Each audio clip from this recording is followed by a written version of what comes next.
কি হয়েছে আরেকবার বল। আর পায়ের যোগ্য না ও, ঠিক আছে? তুই যে সবসময়ের জন্য ওকে তুলিস, আর পায়েরও যোগ্য না।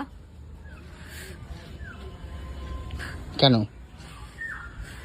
কেন তুই কেন তুলবি সবসময় ওকে? ওর সাথে তো তুলনা করলাম আমি যে ও একটুখানি ভিডিওটা ভালো করছে, ওর মতো হয়নি। এখন তোর মনে হচ্ছে ও তোর পায়ের যোগ্য না। আমার বোনের একজনকে একদমই সত্যিই পছন্দ না, তার নাম নেওয়া যাবে না, তাই তো বুনু।